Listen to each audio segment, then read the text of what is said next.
in 1930. It's one of 7 highland lakes, and it's the biggest highland lake.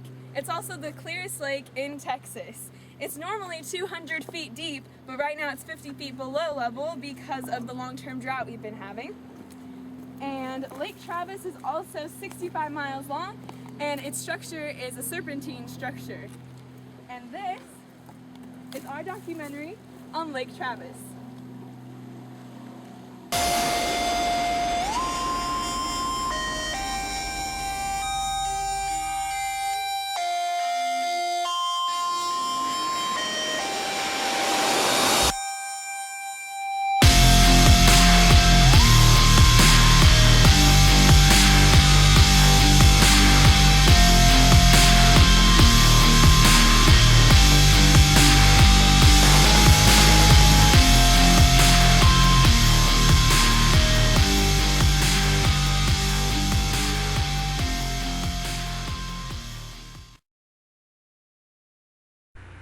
This is Mansfield Dam, which holds all the water that we call Lake Travis. Mansfield construction began in 1937 and was completed by 1941. It was originally called the Marshall Ford Dam, but was changed to Mansfield. It is 278 feet high, 2,089 feet long, and 213 feet thick at the base and generates power for the Austin area. This is one of a few water intake systems that collects water for the creation of power in Austin. They can extend up to 100 feet underwater in case lake levels drop dramatically. Lake Travis has a total of 270 miles of shoreline. The lake's parks offer shoreline camping, hiking, and cycling for nature enthusiasts year-round. Part of the shoreline includes Starnes Island, which used to be a hill in Travis County until the early part of the 1940s when the Mansfield Dam was built, creating Lake Travis.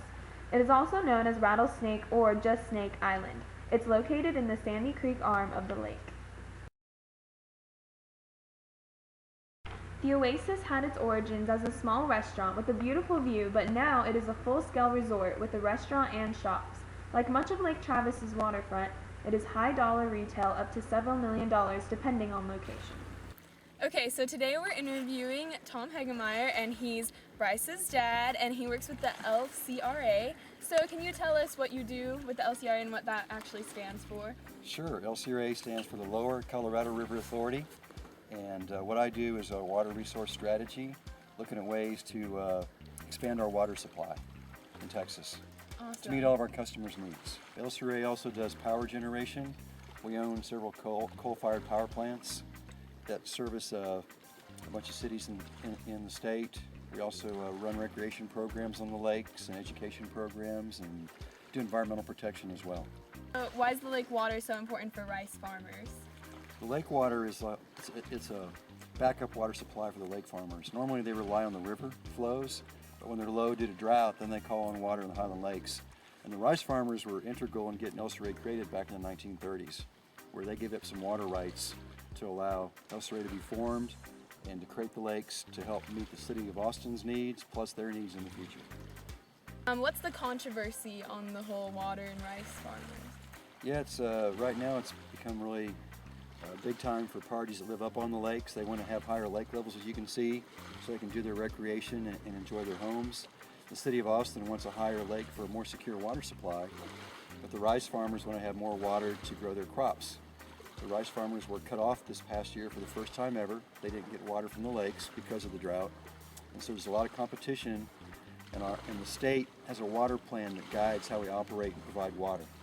And so LCRA is considering applying for relief from that plan to reduce the amount of water going downstream to give a more secure supply upstream. So you have cities against farmers competing for the same drought-impacted water supply. What kind of animals can be found on the lake? Animals, mainly fish to be found on the water. There's bass and black striper and catfish. Some pretty record catches have been out here on this lake in the past. So it's more of a fishing lake. There's some hunting up in the upper park areas or on the lake perimeter, but it's primarily going to be a fishing spot. What does LCRA do to keep the water in good quality? As you know, water quality here, I mean, the lake is the clearest lake in Texas, El Cerrito has many programs, some to help new like subdivisions improve their quality of their stormwater runoff, so it keeps the lake clear. We also monitor for fish and bacteria and other elements to track conditions, and we do education programs as well to help people think about what they're doing to keep the water as clean as possible. How is the LCRA affected by the drought?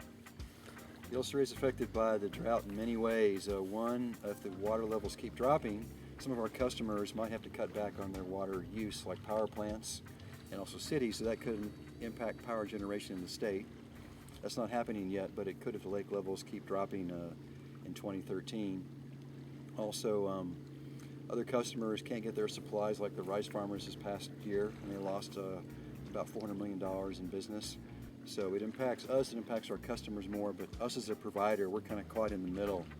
People from all sides wanting us to give them their water. What's the future of LCRA?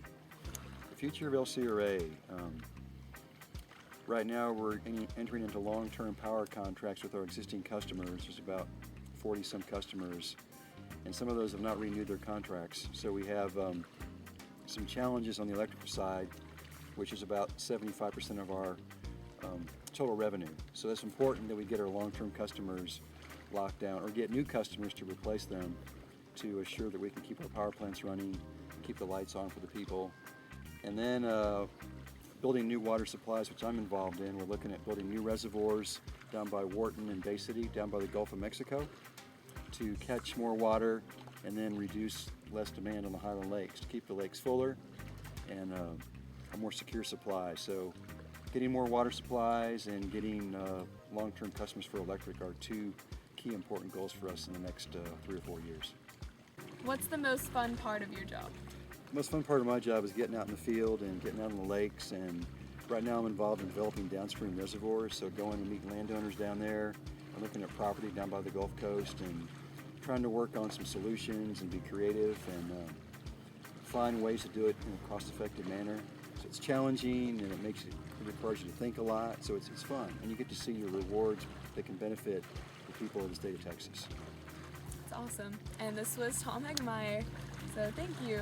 You're welcome, thank you.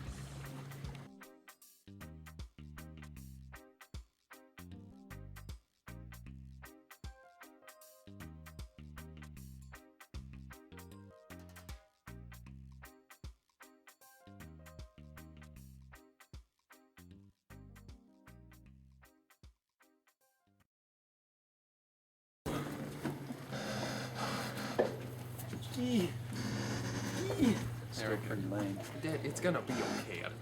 I'm sure we're not gonna die here. I know we're not gonna die.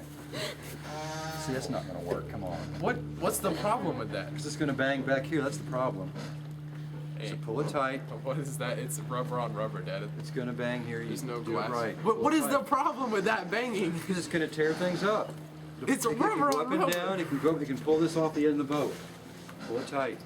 Sure, how about you do it then? It's all on video right now. I don't care. How about you do We'll it? have a documentary on how to type a boat.